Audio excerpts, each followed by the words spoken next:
Assalamu alaikum, ñu ngi leen di leen ziar di leen bëggee bu baax a baax. Ravi de vous retrouver encore une fois sur votre chaîne A2S Pro avec un immense plaisir. Continuez leen di abonné ngeen bës cloche notification bi bu leen fàtte di like vidéo bi di ko partager waaye tamit di ko commenter dina ci am solo lool. Comme on a l'habitude de le faire di wax sur ce qui concerne l'actualité politique sénégalaise. Tey nag dama leen a bëggoon a waxal ci benn vaurien, un énergumène qui ne représente rien, qui pense que politiquement il est quelqu'un alors qu'il n'est rien du tout. Je veux nommer Bougane Gueye Dany, un opposant en miniature, un opposant illégitime qui n'arrive même pas à avoir de parrainage. Moom moo takk rajo yi amee sénégalais yi di utiliser support médiatique am di groupe des médias di ko politiquer, di ko utiliser contre ce régime bi nga xamante ni c'est un nouveau régime te Sénégal yi am ci ñoom yaakaar fal leen à 54%. moom mu ne woon ci anti système bi la bokk te daf doon fen lu mu doon wax dara du ci dëgg, gëmu ci dara. xamadi ak reewande gi mu nekkee ak insolence ak arrogance bi nekk ci Bougane Gueye Dany, loolu ça date de longtemps, loolu dafa yàgg. Je vais vous raconter l'histoire de Bougane Gueye Dany, wan leen reewande gi mu reew ak insolence gi nekk ci moom ak yëg boppam gi bew gi, ne loolu du tey, dafa yàgg ci moom. noonu la mas a mel, dafa mas a xamadi. Bougane dafa mas a reew, mais nag dinaa ko xamal leen reewande gi muy jaay moom ñu ko ëppale fuuf ñoo fi nekk te lu mu jaay dinañ ko jënd. Bougane yow laay waxal directement, sa xamadi ak sa reewande gi ngay jaay ak sa arrogance ak sa violence verbale yi ñun ñoo koy jënd ñun ba mu saf sap te ñu ngi lay xaar ci terrain bi incha allah. Bougane benn baadoola la, un vaurien bu tekkiwul dara. xam nga gis nga nit su fekkee da ngaa judd nekk baadoola, soo màggee bu la alal dabee da ngay bew, da ngay reew. yow naka ngay nekkee koo xam ne da nga yow leader politique nga, yow ngay aspirer à diriger ce pays un jour, ba pare fu ñu la fekk ngay saaga nit ñi quoi, parce que da ngaa frustré, parce que ki ñu doon toppandoor mu dugg ci politique, nga dugg ci politique, mu am benn aura, jeunesse bi topp ko, muy joxe ndigal jeunesse bi di ko def, muy Ousmane Sonko, nga bëgg a mel ni moom, mënoo mel ni moom, nga jouer sa carte ba sonn, mënoo fexe ba bokk ci élection ndax amoo bayre, amoo xorom, kenn naw la, kenn respecté wu la, ngay carte di carte ba perte ne deuxième tour ngay xaar ci élection yi passé te nga waroon dugg ci train bi nga xam ne mooy le train de la révolution, le train qui sauve le Sénégal. nga raté train bi ba pare nag bëgg ko def benn frustration boo xam ne en la jural, ku nekk nga saaga ko,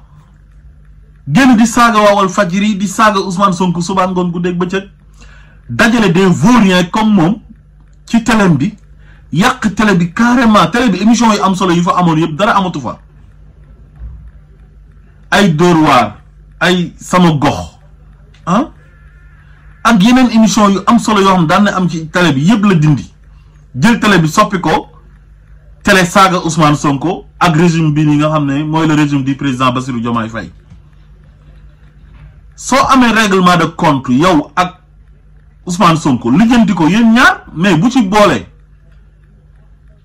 ce groupe de presse, parce que groupe de presse dañ ko ubbi, mais c'est un service public, dañ ko ubbi pour kenn ku nekk di ci gis boppam, mais dafa yomb trop nga jël sa benn support médiatique di ko xeexee, def ko arme politique pour yow sa intérêt personnel. moo tax Sénégal dafa war a jóg ci yenn émission yi daw ci télé bi, parce que war ñoo accepter benn télévision boo xam ne dafay recruter ay chroniqueurs, des vauriens yi nekk ci mbedd mi di taxawaalu, indi leen ci ay plateau télévisé juste pour ñuy acharné wu ci benn nit muy Ousmane Sonko. loolu il faut que ça cesse, dafa war a dakk. ma ñëw ak yéen ci Bougane reewaandeem gi, ne leen dafa yàgg ci moom. Bougane Saint-Louis la dëkk, man à partir de bi may xamee histoire am ci rajo Golbert Diagne bi à partir de loolu laa xam ba ni mu egsee Dakar Teranga FM Golbert Diagne yàlla na ko yàlla yërëm fa la Bougane nekkoon xam nga Golbert moom ñëpp xam nañ ko ci am fulla ak fayda moom benn xale bu xamadi moom du ko fontoo fa la nekkoon di jaay reewande parce que journal olof la doon def di jaay xamadi Golbert dàq ko ca xaj na ko da ngaa xamadi da nga reew dàq ko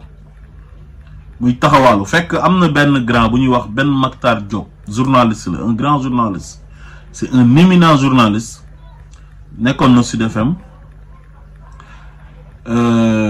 moom mooy le grand frère de Eva Mbaye bi génn àdduna noonu tam nekkoon rajo Futur Média Ben nekk koo xam ne ku baax la nekkoon na sama directeur temps yu rajo Anour FM mooy groupe express communication nga xam ne waa présidence temps yi Ablaye Wade ñoom ñoo ko ubbi woon ñu joxoon ko Farba Senghor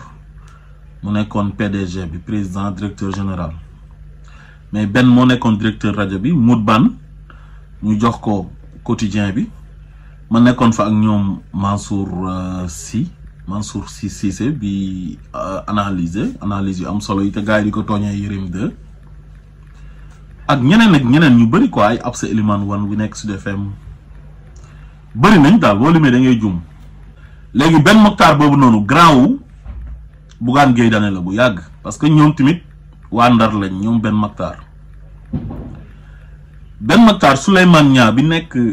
RFM instant bi di def RFM midi te récemment buy président Bassirou Diomaye Faye di jàkkaarloo presse bi mu teewaloon fa groupe Futur Média Souleymane Niang ñëpp xam ngeen ko Souleymane Niang boobu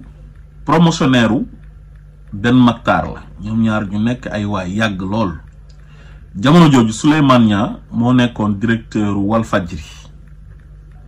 bi fa Mame Less Camara jógee Souleymane Niang moo ko remplacé je parle en connaissance de cause man li may wax nii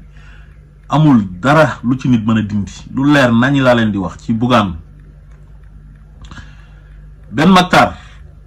moo oo Souleymane Niang na ko je vais vous mettre en rapport avec un jeune journaliste présentateur wolof il est bon en wolof soo bëggee ma yónnee la ko Souleymane Niang ni loolu ça tombe bien sax parce que man temps yi dama am problème présentateur wolof parce que Reine Marie Faye dafay feebar lu bëri moom tamit yàlla na ko yàlla yërëm mu ne yónnee ma ko ma testé ko Ben Mactar moo jox 10 000 francs Bougane Gueye Dany 10 000 na ko dawal nga dem Dakar boole naa la ak directeur Walfadjri sama xarit la boo demee dafa bëgg ku koy defal journal wolof quoi présentation wolof Bougane dugg cette place ñëw jógee ko Ndar ñëw Dakar bi mu ñëwee Souleymane Niang testé ko mu baax ku mënoon lu mu doon def la nag wax dëgg yàlla journal moom présentation yi jaar yoon nga doon def ay revue de presse yu neex comme yi revue de presse yoom Ahmed Aïdara di def nii ak Mamadou Mohamed Ndiaye bokk na si ñu ko njëkk a def quoi gannaaw Ablaye Cissé ak ay Pape Alé Niang yooyu Ablaye Cissé nag moom moo ko njëkk a def façon bii ñuy defee revue de presse nii bu comique bii te ñoom Ahmed Aïdara di ko def ak Mamadou Mohamed Ndiaye Abdoulaye Cissé bu nekk TFM instant bi moo ko njëkk a def mu jógee fa dem France bi mu koy def Sud FM la nekkoon léegi nag bi mu demee après Pape Alé jël relève bi continuer di ko def comme Ablaye Cissé nu mu ko doon defee kon Ablaye Cissé ku ñu war a delloo njukkal la c'est un grand monsieur maa ngi koy nuyu bu baax a baax au passage léegi mu ñëw Dakar moom Bougane Gueye Dany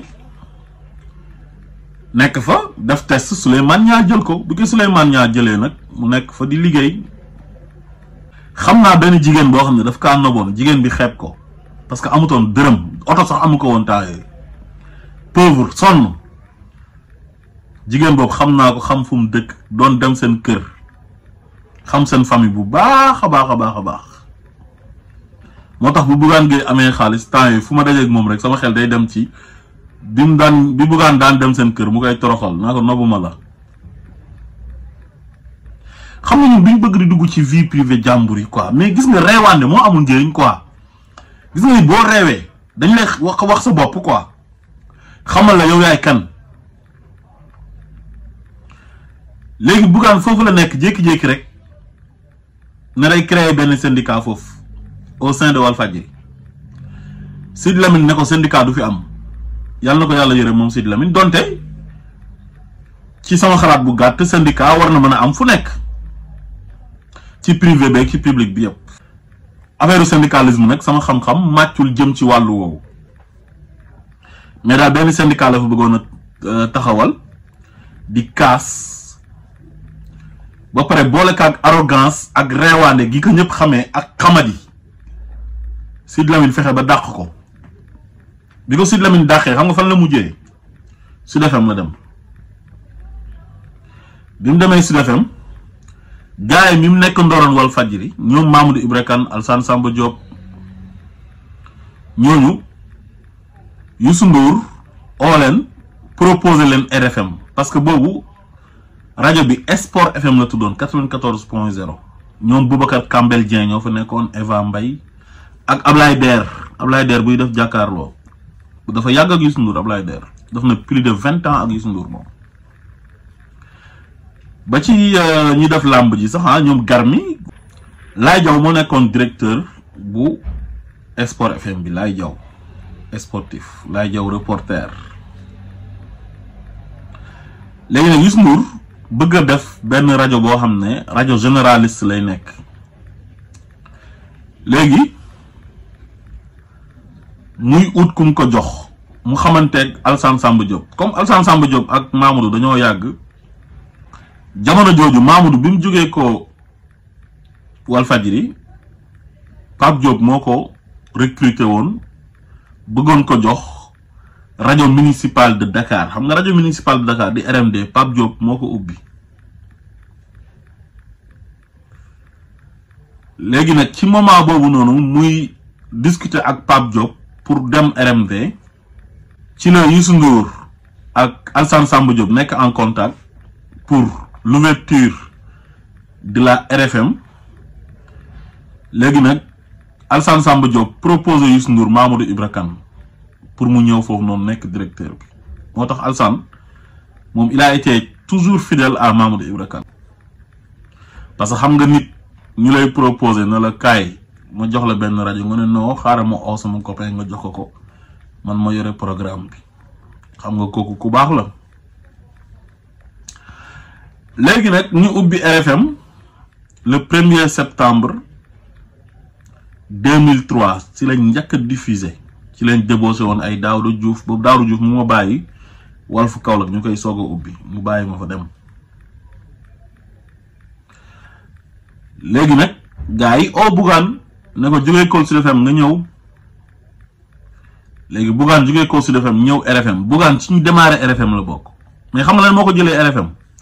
reewaande gi mu nekkee gi mu yàgg nekkee ak xamadi gi mu yàgg nekkee arrogance violent xam nga lan la def dafa mbéj Dieynaba Seydou Ba xam ngeen ko mooy journaliste bu xees boobu tam rafet nii macha allah moom la Bougane mbéj bi ko Bougane mbéjee bi ko Youssou Ndour yëgee moo ko dàqal boppam parce que Youssou Ndour quoi qu'on puisse dire nitu jàmm la te bëggul violence le fait que nit dóor jigéen mbéj ko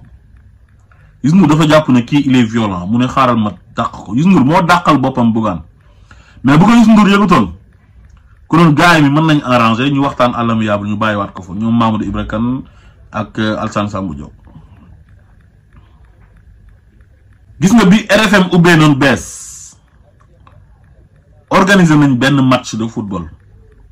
Walfadjri contre RFM parce que ñi nekkoon RFM ñëpp Walfadjri lañ jógee muy DJ Boubsou ñoom Sidaat ñoom Alassane Samba Diop Mamadou Ibra Kane ba ci Antoine Diouf mi nga xam ne njaga ñaaw la dëkk moo président Diomaye ñoo bokk dëkk te ci élection yi nii Amadou Ba la àndaloon parce que mu ngi E-Media nekk fa di joxe ay résultats yu bon bépp centre boo xamante nii benn bureau ba Amadou Ba moo fa jiite loolu résultats yi rek lay joxe yeneen yëpp nga xam ne Diomaye moo fa jiitu daf koy taf du ko jàllale quoi Antoine Diouf moo doon def loolu te moog Diomaye ñoo bokk dëkk waxuma nag boo bokkee ak nit dëkk moom nga war a faral de waaye ñoom comme ñoom ci système bi lañ bokk te dañoo bëggoon système bi continuer te seen rajo bi moom ak seen télé bi seen groupe de presse bi ñëpp xam nañ ñu mu demee waaw ku wax feeñ quoi léegi nag ñu organiser benn match piscine olympique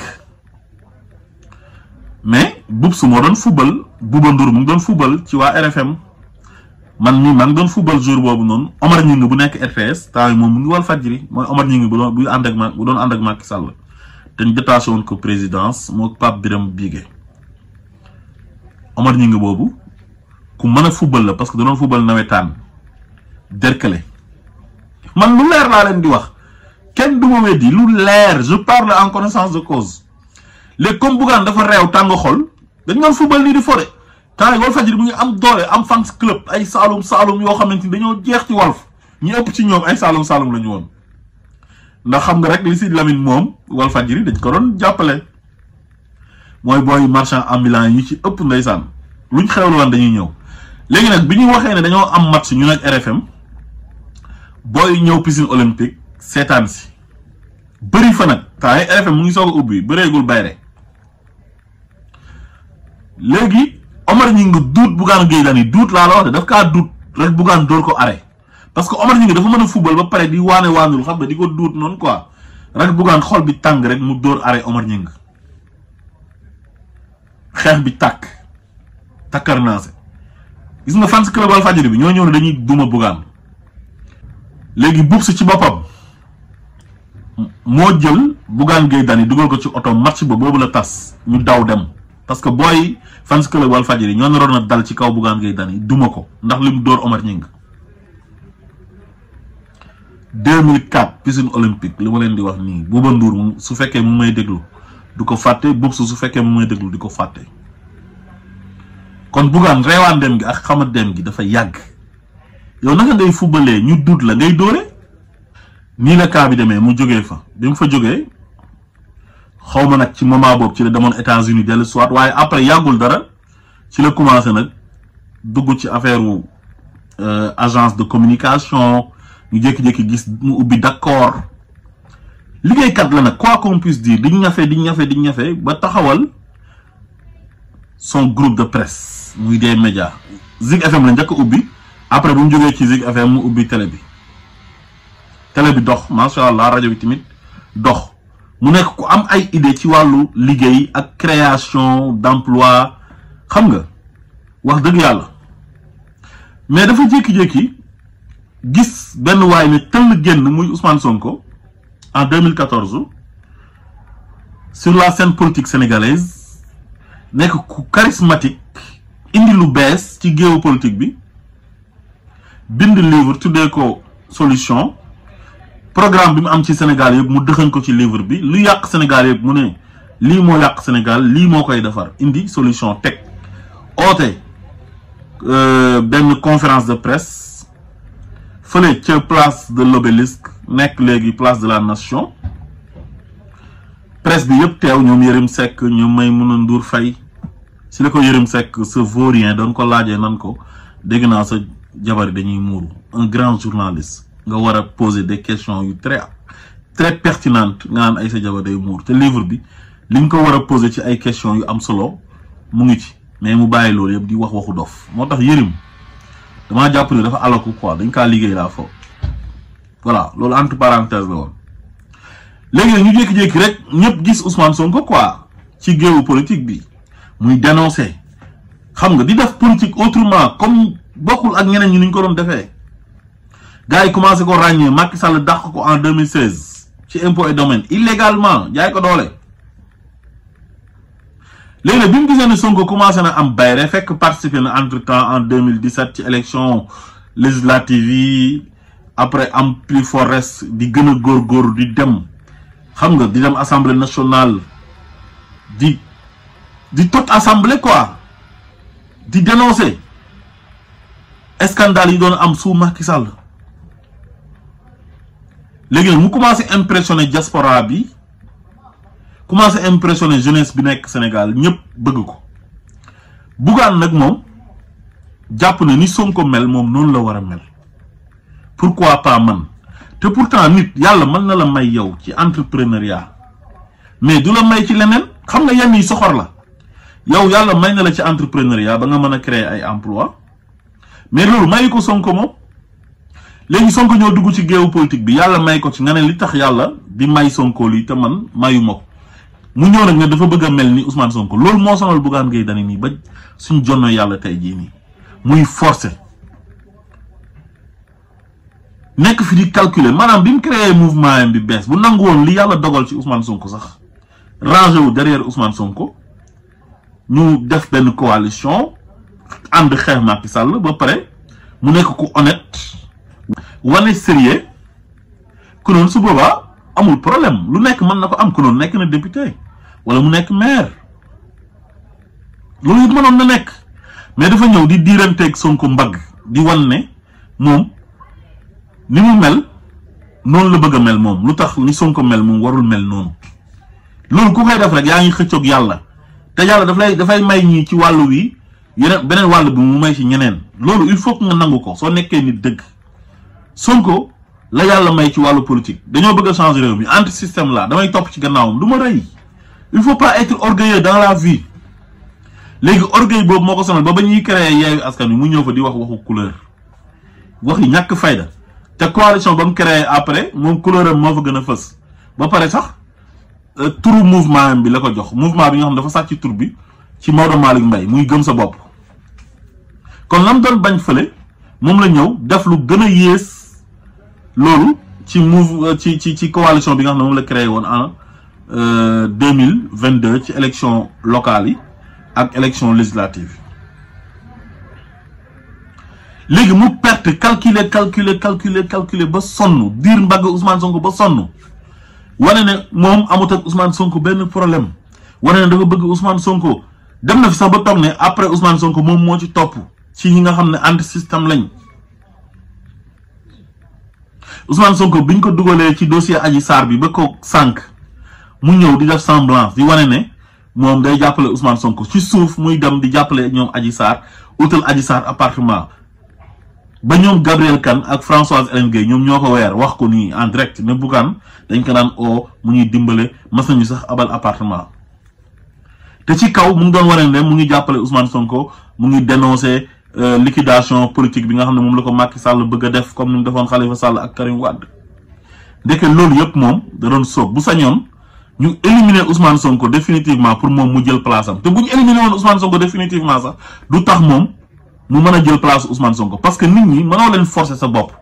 mënoo ñëw ci nit ñi ne da ngeen may bëgg par force loolu mënta nekk loolu c'est impossible Bougane léegi bi mu joué nag ba perte nag ba train bi bàyyi ko fi ñoom Ousmane Sonko jël pouvoir bi bu sañoon Ousmane Sonko dee ci kaso bi te moom bu Ousmane Sonko dee woon ci kaso bi sax moom du mas a am parrainage ba naan day nekk sax candidat bay nekk président de la république mënta nekk c'est impossible léegi nag mu jàppal Ousmane Sonko benn en ndax li Ousmane Sonko am générosité ñu xeex ko ne ko doo nekk candidat mu jël ki nga xam ne mooy secrétaire général u parti am nekk numéro 2 di président Bassirou Diomaye Faye jiital ko wax sénégalais yi ne leen votel leen kii su ngeen votelee kii dafa mel ni mën ngeen votel parce que sénégalais yi Ousmane Sonko lañ bëggoon a votel ñu xeex Ousmane Sonko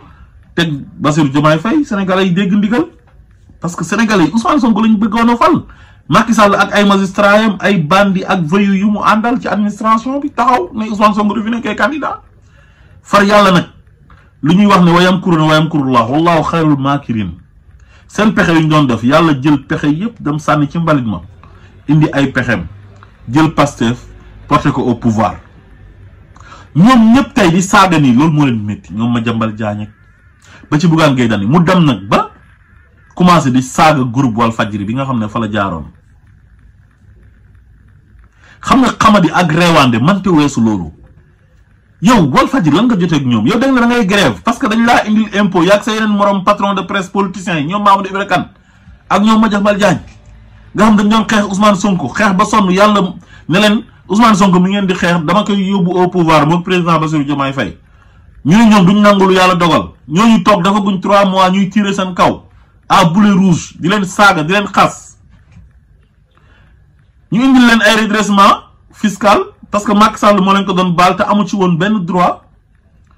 ñu jël seen xeexu bopp ñoom patron de presse yi bëgg a wax ne journalistes yi ñoo am problème ak régime bi fi nekk journalistes yi amuñ problème ak régime bi fi nekk yéen patron de presse politiciens yi yéen a am problème ak régime bi fi nekk parce que da ngeen war a fay ay impôt fayu leen ko jotee wala nag régime bi dara régime bi defuñu leen dara xeexuñu leen tëjuñ seen ay organe de presse te bu leen neexoon ñu tëj leen kaso sax yéen parce que vous êtes des délinquants fiscaux yéen ay délinquants fiscaux ngeen suñu leen toppoon si yoon dañu leen di tëj ba pare tëj seen groupe de presse yi mais ñooñu ils sont gentils avec vous ngeen nekk fi naan da ngeen di def journée sans presse boo xamante ni kenn yëgu ko ci Sénégal parce que sénégalais yi dañu leen a lijjanteetul dañoo denc ci yéen liiratuñ seen ay journal faaleetuñ leen sénégalais yi ci réseaux sociaux yi la ñuy informé woo léegi boo yaa ngi ci TikTok bi ku ci wax loo warta wax ñu dem ci TikTok bi corriger la boo yaa ngi ci YouTube bi ñu ngi ci Facebook bi ñu ngi ci Instagram bi loolu moo xew léegi yéen su ngeen amoon taxawaay bi war bi ñu nekkee ci révolution bi sax ku noonu mën nañ leen a respecté sax mais ngeen Macky Sall daf fee nekk doon toroxal sénégalais yi ngeen ànd ak Macky Sall di ko supporter di ko jàppale moo tax sénégalais dañu leen a désavoué léegi Walfadjri ne bokk ci Bougane Gueye Dany ñëw di leen saaga di leen traité de charognard rewaande googu pour lan la di leen traité de corrompu di tooñ Ousmane Sonko daal moo leen doon corrompre dem ba naan trahir nañ mémoire Sidi Lamine masul participer ci benn journée sans presse loolu 2004 la amoon mooy bi ñuy jàppee Madiambal Diagne boobu man maa ngi Walfadjri Sidi Lamine daf ne woon du ci participer ba benn correspondant yam démissionné ne lu tax Sidi Lamine participer wul ci journée sans presse pour solidariser wu ak Madiambal Diagne mi nga xam ne dañ ko tëj ci kaso bi correspondant boobu mu ngi nekkoon Thiès tudd El Malick Seck moo ubbi woon Face Dakar di yàq deru xale jigéen ñi di leen sosal moom it def na fi lu ne kon Bougane boo waxee ne waa Walfadjri dañoo trahir mémoire Sidi Lamine da ngay fenn waxoo dëgg Bougane Gueye Dany Sidi Lamine masul nangoo participer ci ay journée sans presse parce que daf ne bu ci participer dafay faillir à sa mission te mission yi mooy informer sénégalais yi te su leen informé wul rek wor na leen mu ne nit boo amee la naqari man nga wax wala nga bind wala nga marche mais pas journée sans presse moom loolu d'accordu ci tey nga toog di xas waa Walfadjri di leen traité de charognard ah charognard mooy vautour rek benn la mooy tan yi lekk medd yi nii c'est la même chose di leen tuumaal ger te yow li ngay wax xam nga ne dara du ci dëgg comme ni la ko Moustapha Diop waxee en âme et conscience tu sais que tu mens tu es un menteur tu es un manipulateur bëgg nga nag nit ñi di wax ci yow toujours parce que dañ ne la politique tant que ñu ngi wax ci yow rek baax na mais loolu amatul Sénégal de wax yi ñuy wax ci yow nii di lan la may buzz mais buzzu kaña la lay may kaña heure bu génnee nit ñi dem uti xeer ak ay yet pour dóor ko mu dee yow sa buzz noonu la mel yaa Thierno Bocoum ak yeneen bandi yi nekk ci opposition bi ñoom Madiambal Diagne ak ñeneen ñi gàddu seen micro yi wax buzzu kaña parce que ki Sénégalais yi bëgg ba mu joxe ndigal ne votel leen président Bassirou Diomaye Faye ñu votel ko muy Ousmane Sonko moom ngeen def noonu te su ngeen ko defee noonu def ngeen Sénégalais yëpp noonu chaque jour ma wax leen ko man leen man kaana aduwun li Jibril fa innahu aduwun lillah ku noonoo Jibril nga xam ne ndawu yàlla la moom la doon yàlla di yónni ci yonent yi mu leen di wax yu nekk patron wu malaaka yi ku ko noonoo rek yàlla nga noonoo te Ousmane Sonko nag képp ku ko noonoo actuellement noonoo nga ak majorité sénégalaise bi parce que moom lañ bëgg loolu du dara lu dul xamadi ak reewaande Bougane Gueye Dany il faut que tu arrêtes tu es indiscipliné da nga réew da nga xamadi Bougane sa reewaande ak xamadi gi ngay jaay nag ñu la gën a xamadi gën la réew ñoom ñoo fi nekk te di nga leen fekk ci terrain bi salaamaaleykum wa rahmatullah